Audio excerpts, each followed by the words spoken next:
Onde que está aqui? Padre, esse aqui é interessante, já tem um tempão que esse e-mail veio e a gente ainda não respondeu. Quem escreve é a Célia Murad, de Londrina. Padre, como conciliar uma fé madura com a devoção aos santos? Confesso ao Senhor que não consigo ter nenhuma forma de devoção aos santos. Creio na Trindade e só. É um problema? Não, não é nenhum problema você não ter devoção, viu? Não é nenhum problema.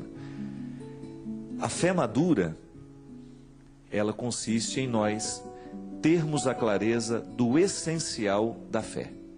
A fé madura é aquela que nos direciona para o essencial. É uma fé que já está sem os excessos. Todos nós temos excessos na fé. Todos nós temos aquelas coisas que a gente precisa eliminar aos poucos.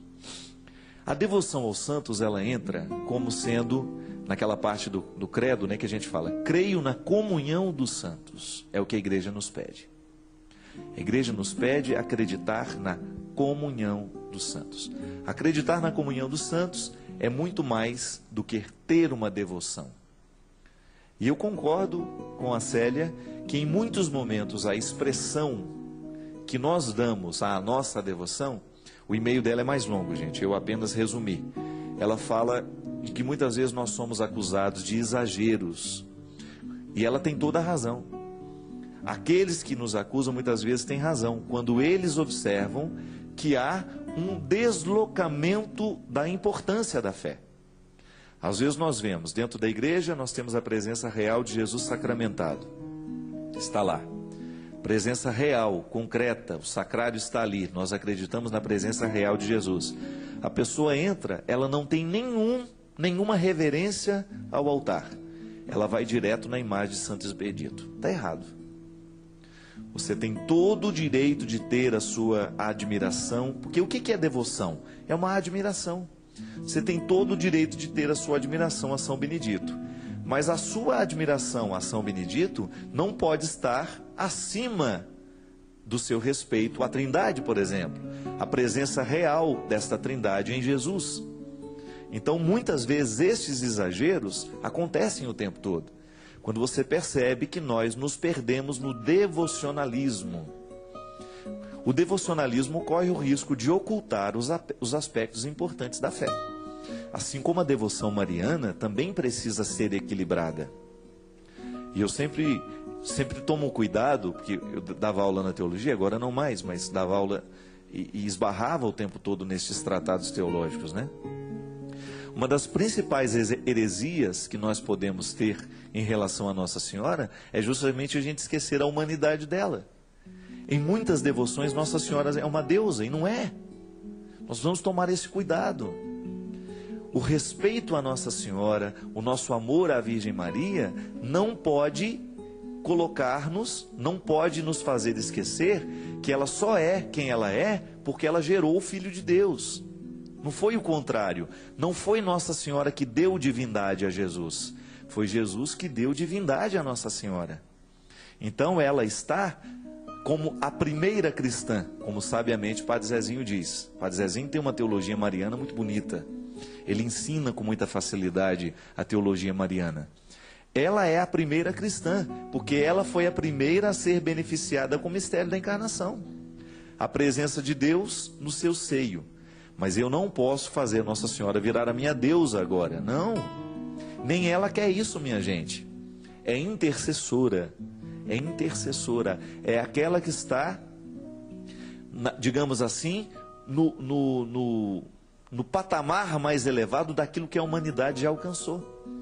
Os santos, o que são os santos? A igreja reconhece que os santos são homens e mulheres como nós, que viveram uma vida de radicalidade evangélica e conseguiram chegar lá. Isso é, conseguiram se configurar ao máximo à vida de Jesus. Porque Jesus está aqui como modelo. A humanidade caminha o tempo todo para este modelo. Por isso a Eucaristia, todos os sacramentos, a sua palavra é um convite para que a gente venha ser parecido com Ele. A igreja não aponta para ela mesma, a igreja aponta para o Cristo.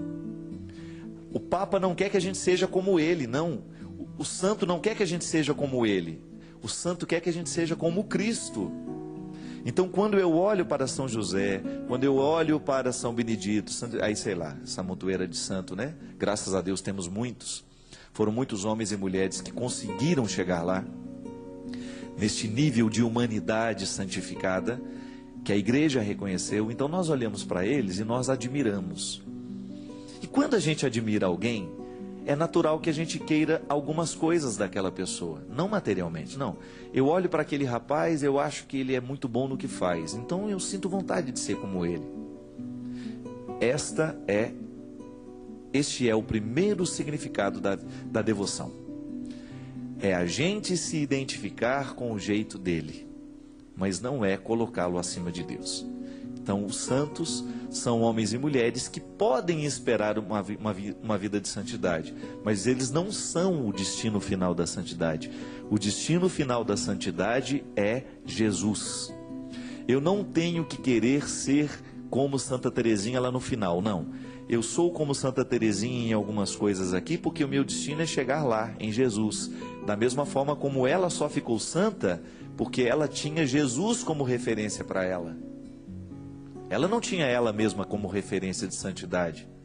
E muitas vezes nós erramos, e eu te dou toda a razão, minha filha, que às vezes, Célia, nós exageramos demais nos nossos devocionalismos e nós nos esquecemos do significado das coisas. E uma fé madura é uma fé clara. Se a gente não conhece o que a gente crê muito mal. A gente precisa mergulhar. E aliás, eu tomo esse cuidado o tempo todo. Nós precisamos estudar a nossa fé. Nós muitas vezes não sabemos nada do que a gente acredita.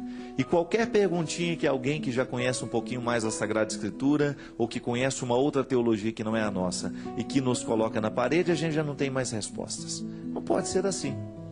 Se eu amo esta igreja, se eu amo a minha religião, se eu amo a Jesus, eu tenho que buscar conhecê-lo, porque o conhecimento é que me autoriza a dizer que verdadeiramente amo alguém. À medida que a gente se conhece, é que a gente verdadeiramente se ama. E a gente não pode se esquivar dessa responsabilidade não, viu?